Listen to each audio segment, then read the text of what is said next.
The official reception of the mortal remains of 74 South Africans was held at the Waterkloof Air Force Base on Sunday, 16 November. A building belonging to preacher T.B. Joshua's Synagogue Church of All Nations collapsed on September 12, 2014, killing 116 people, 84 of whom were South African. A cargo aircraft carrying the bodies touched down at the Air Force Base on Sunday morning in a private ceremony. The bodies will be transferred to provincial mortuaries where families can collect them for burial.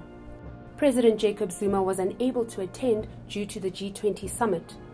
Deputy President Cyril Ramaphosa delivered the keynote address. To the bereaved, we wish to say that as a nation and indeed as a people, we share in your grief and in your sorrow. Today's ceremony marks the first step towards the healing of your pain as families and the sorrow of the nation. We express the hope that with the return of the remains of the departed, their souls will rest in peace. The collective thoughts and prayers of the entire nation reach out to the bereaved families as you prepare to lay to rest the remains of your beloved ones in various parts of our country. As the remains were driven in forensic trucks, many family members were overwhelmed with emotion at the sight. Ramaphosa then took time to offer condolences to each of the families. Despite some South Africans expressing anger over the 9-week wait for the bodies to return, others focused on the fact they were now home and could be buried. I feel good. I'm not at my best yet. I feel good for the fact that we spoke with her mother this morning and we've agreed that we'll bury her on Saturday.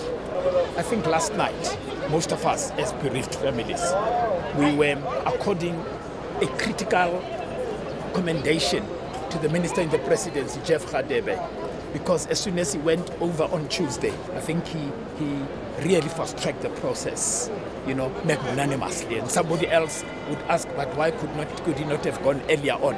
Well, the answer is simple, that he went now, and things are happening now.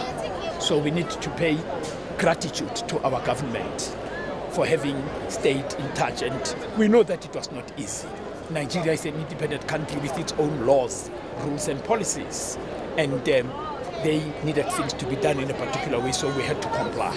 An investigation into the tragedy is currently ongoing. Rescue workers and engineers have said the building was structurally unsound as a result of addition of extra floors which overwhelmed the structure, causing it to collapse. To the more religious family members, the event was seen as an act of the devil. As Christians, our view is, because we've got one enemy as Christians, so this enemy took a chance. That is the devil. We take it, it's a demonic kind of an attack to God's children. It's all based on individual understanding. There are people who are members of the church who interpret it in one way, like they would say it was an act of sabotage and all that. And there are other people who are not necessarily members of the church, but then accept that, well, it was an act of God. Others say, well, it was a natural act. And there are those who subscribe to the theory that says, this is the one that is being bandied around, that says there was a structural defect. Minister in the Presidency Jeff Radebe and Ramaphosa assured families they would do everything in their power to ensure the return of the 10 final remains to their families.